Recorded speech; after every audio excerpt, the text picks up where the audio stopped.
Je vais être honnête avec vous. Ce clip, c'est une dinguerie. Déjà, faut être honnête, faut être direct dès le début. Ce clip est une véritable révolution pour la musique ivoirienne, voire africaine. Là, on n'est plus seulement au niveau du rap ivoirien, on est plus simplement au niveau de comparaison de Didibé Imra. Là, Imra rentre dans l'histoire comme étant l'un des premiers clips du rap ivoirien, pour parler de la musique ivoirienne, full AI. Pour ceux qui ne savent pas c'est quoi AI, c'est l'intelligence artificielle. Bon, c'est en anglais, donc Artificial Intelligence. Bref, l'intelligence artificielle qui a été utilisée pour réaliser ce clip Daddy de Imra. Donc, bien avant la sortie, le teaser de ce clip avait déjà fait beaucoup de bruit sur les réseaux sociaux avec cette fameuse séquence de maison en feu et la prise où on voit les deux chiens avec le nom de Didibé et Syndicat. Bref, on va se calmer, on va essayer d'analyser et rester assez objectif pour donner notre avis sur le dernier clip de Imra intitulé Daddy. Bref, avant de commencer, n'hésitez pas à vous abonner à la chaîne, à laisser le petit pouce bleu et rester jusqu'à la fin de la vidéo parce qu'en fin de vidéo,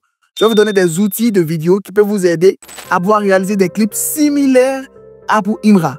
Je n'ai pas dit pareil, mais similaire à pour Imra. Bref, abonnez-vous, laissez le petit pouce bleu et c'est parti pour analyser le clip Daddy de Imra. Donc, 24 heures pile après la sortie du clip de Imra featuring Suspect 95 que je suis en train d'analyser, Imra sort le clip Daddy à la surprise générale. C'est vrai qu'il a sorti le teaser, mais tout le monde pensait qu'il allait sortir en week-end.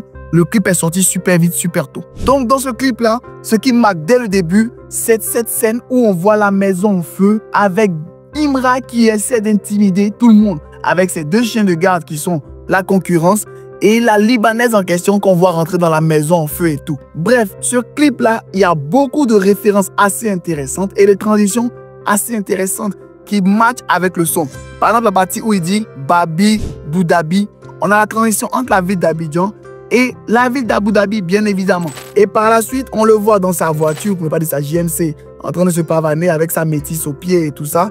Et le gars, il fait sa best life, il fait son meilleur kiff, en train de lover, si on peut le dire ainsi. Et pour la première partie, on va dire assez hardcore, l'ambiance du clip est assez rougeâtre, pour montrer un peu la violence, le côté sombre et le côté, on va dire, assez musclé qui veut donner à la musique à ce moment-là. Et après ça, l'autre côté, on vient en plein jour, on va dire une prise sur le yacht avec ses amis et tout. Et là, il appelle son poteau à lui, Philippe Payne, qui est également sur le yacht en train de téléphoner. Et lui qui est assis tranquillement devant sa grosse maison, on va dire limite Pablo Escobar, comme l'a pu le mettre en commentaire, observateur ébène. Et dans le clip, on a une certaine référence, comme par exemple la partie où il dit « Tu peux acheter les vues, mais pas la fanbase ». On voit les Indiens en train de traficoter sur leur ordinateur et lui devant la foule en délire avec son public qui est amassé en tas. Il tape directement la concurrence avec le fait que on dit que Didibé a acheté les vues en Inde et tout ça. Et lui qui a véritablement des fans pour le soutenir, pour l'encourager. Bref, visuellement c'est une claque. On n'a pas vu de clip aussi bien foutu depuis super longtemps dans le rap ivoirien, dans la musique ivoirienne.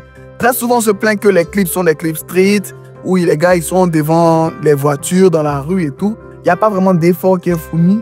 On n'a pas vraiment cette claque visuelle qu'on veut à chaque fois retrouver. Mais pour ce clip-là, Imra a mis le paquet. Mais je tiens déjà à restituer les choses. Quand j'ai un clip full AI, il peut y avoir des images, on va dire, d'insertion des vues réelles.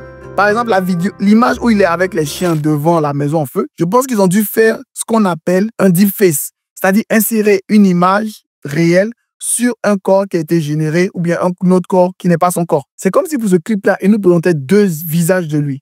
C'est-à-dire le gars combattant qui veut juste détruire l'adversaire au début du clip. Le gars, il a sa maison qui brûle, ses disques d'ordi de platine qui brûlent. Lui, il veut juste kiffer, il veut juste se faire plaisir.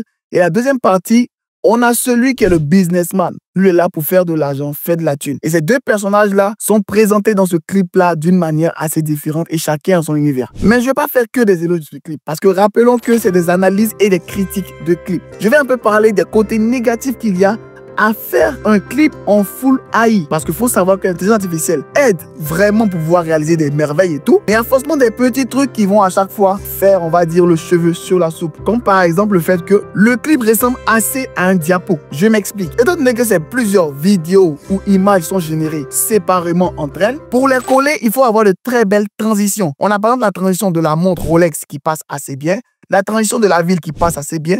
Mais à part ça, pour les autres, on a l'impression de voir plusieurs cuts différents collés les uns aux autres et ça fait qu'on sent que chaque image était tirée de gauche à droite. Même si, soyons honnêtes, ceux qui ont travaillé sur le clip, qui sont deux artistes dans l'intelligence artificielle qui sont très bons, mais je n'ai pas beaucoup de followers. On a MTR AI et le second qui est, on va dire, celui qui travaille beaucoup plus dedans, Gaël Movie, qui a déjà travaillé avec de très grosses têtes telles que Joule, SCH, Leto, Kobalade, Gazo, Niska. Bref, c'est pas un novice dans le domaine. Il a travaillé avec beaucoup de grosses têtes. Ils maîtrisent leur boulot. Mais forcément que c'est de l'IA, l'IA a certes fait beaucoup d'avancées, mais pour des professionnels, on va dire des personnes qui sont longtemps dans le domaine comme nous, on peut facilement remarquer certaines incohérences, certains détails qui vont forcément faire le cheveu sur la soupe. Comme par exemple, lorsque toujours lui, devant la maison, on sent le côté pas trop réaliste. Ou même certaines prises de vue où il est en voiture, on sent qu'il va dans un sens, l'autre voiture va dans un sens, et on a une autre voiture qui fait un contresens juste au milieu de la route. Ça fait bizarre. Ou bien tout simplement des prises de vue dans la ville qui doit normalement être à Abidjan, où on ne reconnaît pas vraiment certains logos de marques de téléphonie mobile et tout. Bref, il y a quelques petits défauts qui sont faits à cause de l'IA, parce que l'IA, c'est des trucs approximatifs, on va dire à un très gros pourcentage, mais les outils utilisés sont quand même assez puissants et assez performants.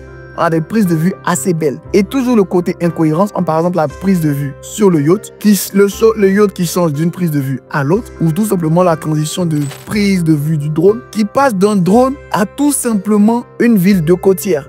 On n'est plus une île déserte isolée, mais plutôt une prise de vue qui fait ressembler à une côtière de manière générale. Il y a beaucoup de choses à dire, que ce soit les messages cachés, comme par exemple le fait qu'en plein milieu du clip, sur le SMS que la meuf reçoit, on a des informations assez intéressantes, comme par exemple la date de sortie de son prochain projet qui s'appelle Big Akafor Akake, l'EP qui va sortir en mars, ou tout simplement l'album Nouveau Boss qui va sortir en mai. Bref, on a des infos là teasées en plein milieu du clip.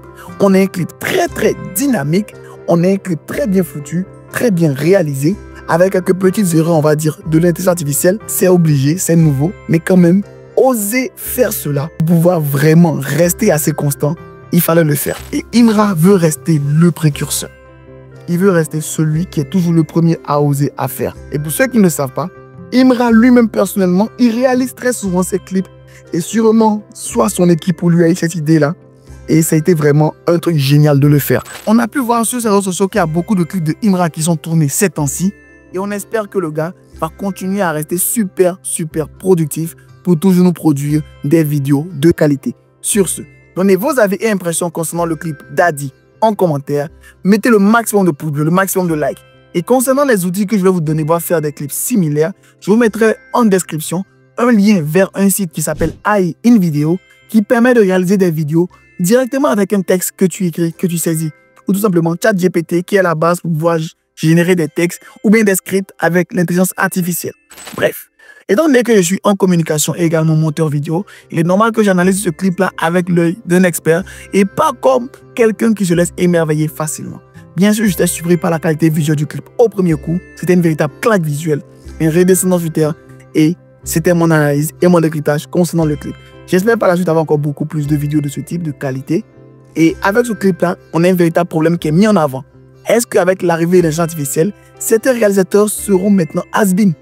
Parce que si avec l'IA, il peut faire de clips pareils, c'est-à-dire c'est le réalisateur maintenant de se mettre à jour pour être au même niveau, voire être supérieur ou dompter l'intelligence artificielle. Sur ce, max de like, max de partage. Restez abonnés, restez connectés. C'était votre gars sur Mr. Jeff. Bye, Jeff.